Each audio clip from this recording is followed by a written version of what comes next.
అర్-రజాక్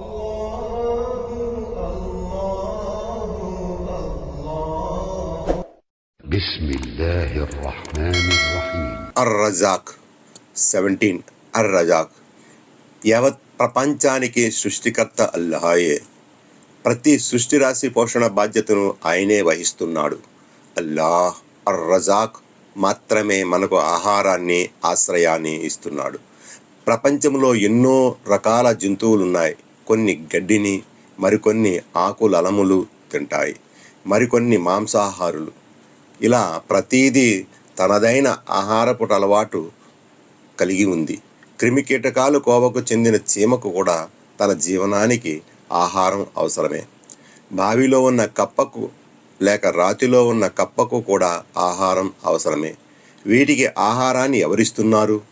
అందరికీ ఆహారాన్ని సమకూర్చేవాడు ఆ అల్లాహ్ అల్-రజాక్ మాత్రమే.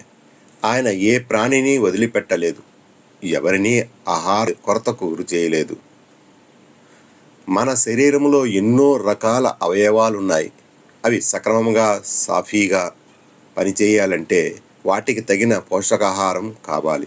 మెదడుకు ఒక ఆహారము, గుండెకు, కండకు, మూత్రపిండాలకు, ఎముకలకు, ఇంకా ఇతర అవయవాలకు వాటికి పనికి వచ్చే విటమిన్లు, ఖనిజాలు ఆహారంగా కావాలి. ఇవన్నీ మనం తీసుకునే ఆహారం నుండే లభిస్తున్నాయి. పళ్ళు, ఫలాలను గమనించండి. కొన్నిటిలో విటమిన్లు, కొన్నిటిలో ఖనిజాలు, మరికొన్నిటిలో ఎంజైములు, ధాతువులు ఉన్నాయి. ఏది లోపించినా మనం ఎదుగుదలలో లోపం ఏర్పడుతుంది. ఏది ఏమైనా అందరికీ వారికి అవసరమైన ఆహారాన్ని ఇచ్చేవాడు ఆ అల్లాహ్ అర్-రజాక్ మాత్రమే. శారీరకంగా మన ఆకలిని తీర్చేది ఆహారం. అయితే మనకు ఎన్నో రకాల ఆకలి ఉంది. అది జ్ఞానం కోసం, కళాభిరుచి కోసం, మరో పనిని సాధించాలనే తపన కావచ్చు. ఎలాంటి ఆకలినైనా దాన్ని తీర్చేవాడు అల్లాహ్ మాత్రమే. మన ప్రయత్నంలో ఎలాంటి లోపం లేకుండా ఉంటే చాలు, అల్లాహ్ దాన్ని తప్పకుండా తీరుస్తాడు. ఒక వ్యక్తి దేవుణ్ణి గురించి, ఆత్మ జ్ఞానం గురించి, అల్లాహ్ ప్రవక్తల గురించి తెలుసుకోవాలనే తపన కలిగి ఉంటాడు.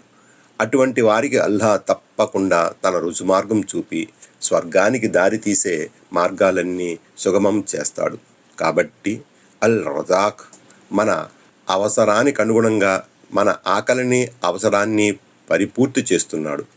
అది ఆహారము, లేక భౌతిక అవసరం కావచ్చు, లేక జ్ఞాన సంబంధమైన ఆత్మ సాక్షాత్కారానిదైనా కావచ్చు.